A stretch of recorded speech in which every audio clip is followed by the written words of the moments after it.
This is another piece.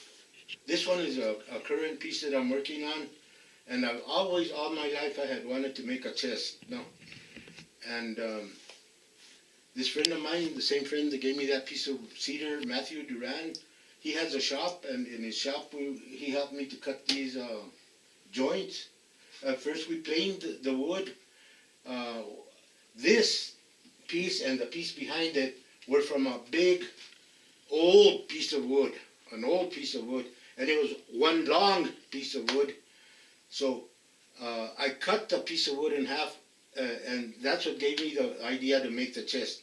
This side and this other side on the other side are brothers and sisters because they came out of the same piece of wood. No, and this was an old piece of wood that Matthew's grandfather had given him, and he always enjoys giving me wood because he likes to see what comes out in the end. No, and so I started making like wildlife. I wanted to make a wildlife scene, and I thought that what would be easy was a dove. No, a pheasant. This is like a Chinese pheasant. No, and I started with this one. This is the female, and then I made the male, but it didn't turn out as easy as I thought it was going to be. No, because all this little detail and all that, I said, what did I get myself into? No.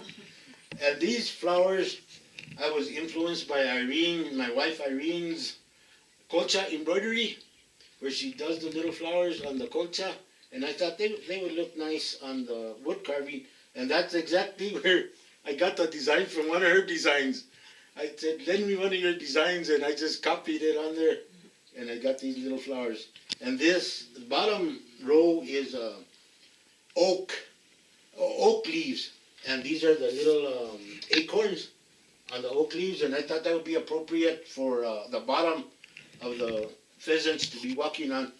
This here is like represents togetherness, and the circle would be a circle represents unity, and also that we can get water. No, these little rays represent water and food and things that we need for survival. No, and so it's the chest is telling a story of a family. No, a family getting together and trying to make a life for themselves. No, and these pieces of wood, I got them from Taos, at the Taos lumber yard, Holguin's lumber yard, and I have to say that they have the most beautiful wood in New Mexico because it's all native wood, and the people there are so nice. They help you out. They let you choose the wood that you want to work with, and so I had a real good experience. Also, my other friend Jerry Leba has a truck. At that time, Jerry he's a little ill now, but at that time he would come around every day, and that little truck wouldn't stop going. But Jerry's the one that helped me go to Taos and pick up the pieces of wood. So I have to give my gratitude to Jerry for his help. And I see him every once in a while, and he's doing better now. But he's the one that helped me, because they were long pieces of wood and heavy, And then after that, this is just one side of the chest. This is going to be a chest. These are the side rails. We're going to put the chest together. This is going to be on top. Yeah, on the side right here. And so this will be like this. And then the other side of the chest, the side of the chest will be coming out of here. But this is a mortise and tendon joints.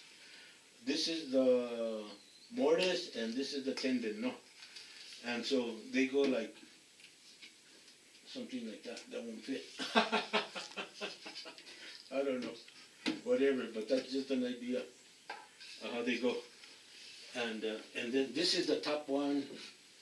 And then this would be the bottom side. It's all going to be carved all the way around differently, and at the same time together.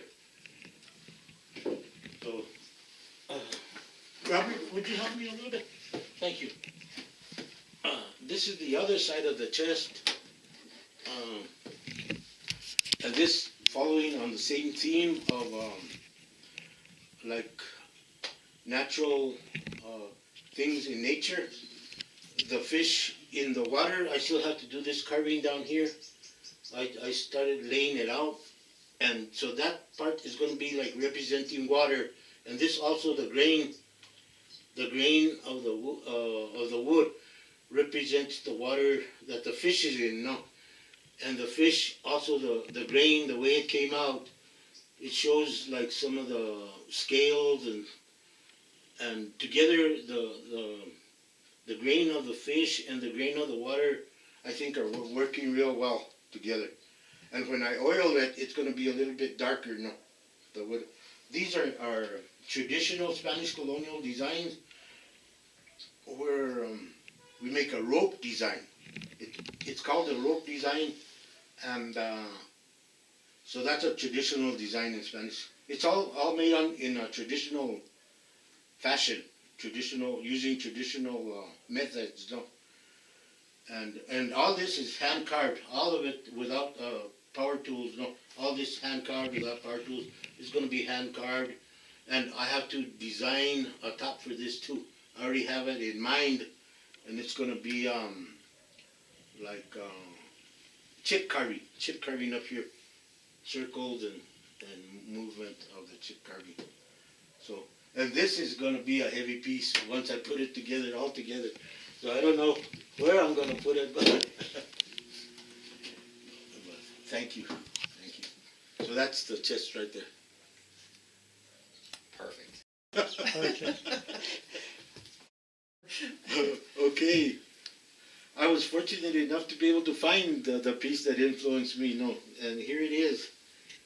This is one of my wife's colcha embroideries, and a beautiful piece of artwork that she made with her own hands, and you can see how I was influenced by her work. No, you can see the influence on it, and I think I'll pass it over to Irene, and I'll let her tell me a little bit about the colcha. My name's Irene Lopez. I'm Benjamin's wife, and this is the piece that influenced his carving Design. on this piece. And this I do colcha embroidery, and I make this is called sabanilla, and it's hand spun churro wool, and I washed the wool and carded it, and I spun the wool, and then I made the background. And this is a very traditional Spanish colonial art that my people have been doing since they came to colonize in America. And the colcha stitch, they call it colcha because they used to use this material when they had their good days and it was plentiful and they had time to make this. They would make it and use this for their bedspreads, where the colcha name comes from, because it meant bed covering. And so the stitch they used to use was all in wool, and it was dyed wool to embellish it. And this stitch is the reason they use this stitch is because it fills in the areas in the front, but it saves the wool in the back. So there's less wool used in the back, so it's economical, and it would just fill in the front to make it beautiful. So this is just a small piece. This isn't big enough to put on a bed, but you can use it for a table or under something. So this is just where he got the idea. How do you get those exquisite colors in the wool? Do you have to do anything special beforehand with the wool? Is it a different color? This particular wool, I just bought this wool. I Okay. didn't dye this wool. Okay. I bought this wool, but it's dyed commercially. But the colors I use, I really am drawn to the purples and the blues and the greens and different colors. I really like color a lot. Is the colcha stitch a more difficult stitch to do than a normal stitch where it would be equal on both sides? Yes, because that would be a satin stitch, and you have to go all the way through, all the way around, and it covers both sides fully. It looks the same in the back as it does in the front. And this stitch is just a filling stitch, and it's a certain stitch that's what they call here in New Mexico the colcha stitch.